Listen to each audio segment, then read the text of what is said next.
Sadly, there's a fear that a lot of us carry, and that is showing the world who we really are. You know, we worry that if we drop the mask, we'll be judged or left out. So we play roles, we blend in, we become versions of ourselves that just feel safe to show in public. But deep down, it just bugs us. It's on our mind and we don't like it. Because, you know, we want to belong without pretending. We want to be accepted without having to perform. And that tension between wanting to be accepted and wanting to be seen kind of just plays a little vicious cycle at the back of our minds. So what would happen if we could, you know, finally just let that fear go? Because what if I said that being authentic isn't a risk, it's more of a relief? Stay with me, okay? Because I want to tell you exactly why you should stop being scared of who you are. Well, maybe not you being scared, but just scared of showing others. You know what I'm saying. And finally just show that cool and interesting person that you are to everybody. So here's what we can start doing literally today. Firstly, you gotta catch yourself in those moments where you're pretending to be somebody else just to, you know, make everyone else happy. You know, maybe you change the way you speak. Maybe you hold back your actual opinion and just go with the crowd. Or you laugh at something even though it's genuinely just not funny.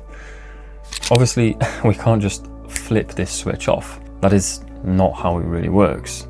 So give yourself room to accept it and do not beat yourself up over it. But I do want you to tell yourself something, okay? And that is, this is not who I want to be. Because it isn't, is it? And it's actually pretty funny how calling yourself out on things works, because it puts that thing on a pedestal, it puts it on a spotlight and makes your brain actually think about it. And it'll be that much harder to just sweep it under the rug and to try and forget about it. Because what is it that you're actually afraid of? Like, genuinely ask yourself that question. Is it rejection, you know, embarrassment, not getting someone's approval? Name the fear, understand what it is, and dig deep at the root cause of it all. Because you need to know what makes you avoid yourself, aka just makes you pretend to be someone you're not.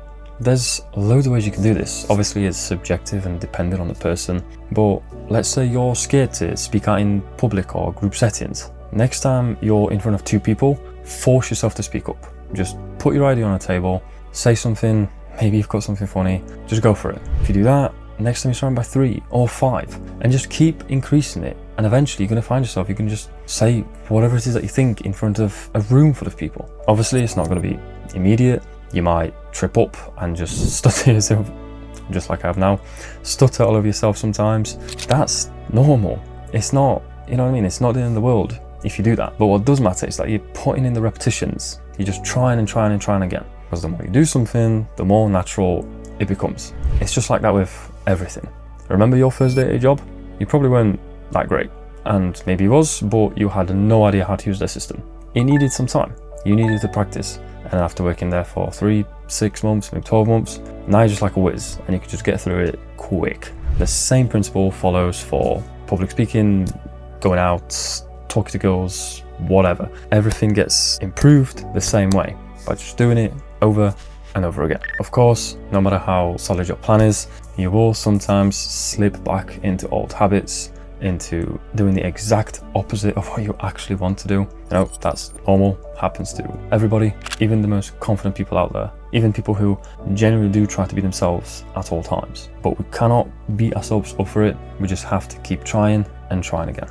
So just keep giving yourself opportunities to just be unapologetically yourself, okay? Like I mentioned, this is not some quick fix, it's a practice. So you have to keep it up, but every single time you do something, every single time you fail, win, whatever, it brings you one step closer to just being honest with yourself. You know, when I was younger, I was a shy, quiet kid. I wouldn't really say much or contribute for that matter, to be honest. I would change, you know, how I'd speak depending on where I was, who I was talking to. I would dress a certain way because I feel like it just would be a little bit too out there if I generally wore what I wanted to wear. So I kept myself relatively average, let's just call it that. And I never really tried to, you know, express myself. You just kind of follow people around, try to just fit into little groups. Suppose technically I was a part of something, but I always just kind of felt like a spare part. Never really quite, belonged. But, over time, this is actually one of the very few positive things about social media. I would see these cool, quirky individuals. Some of them I don't even know the name of. They just kind of popped up and they're just kind of forgotten about. I mean, you probably know exactly what I'm talking about. We see it on a daily basis. But I liked it. I thought it was pretty cool. And that's kind of when that light bulb moment just kind of hit. Because I realized the people that inspired me were the people who were just genuinely themselves. They didn't, fake it, try to be someone and not. They didn't try to fit in. They were just themselves. And that's it. They said what I wanted to say, even if it wasn't popular. They dressed exactly how they liked, and they didn't apologize for their quirks. And I saw myself in them, in a way. And for young Dom, that was pretty cool. Over time, I started on my tattoos, started the gym, started dressing differently. I just started being my normal, dumb, but very smart self. And I just generally stood by what I thought. I chose my own little path and I just stuck with it. I didn't steer off just because someone wanted me to or they expected me to. No, this is my life, this is your life. So pick your path and just walk it. Who's there to tell you that you can't? Unless you're genuinely doing something bad, then don't do that. And today, I suppose I'm here just kind of advising you of what I've learned along that journey. And I hope, even if it just helps one person, then that's good enough for me. But I just hope that you find the courage to just start being yourself, because honestly, it's a wonderful feeling. It really, really is. And I can't wait for you to experience it. Because being authentic doesn't have to be loud or dramatic. It's just about choosing to be real, even when it may be a little bit uncomfortable.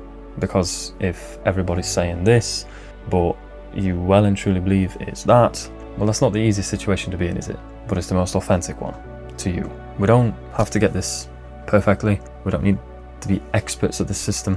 We just need to keep trying. And step by step, we'll get there. So I hope you can take your first small step today towards becoming who you are supposed to be. And as always, I wish you the best of luck, and I will see you next week.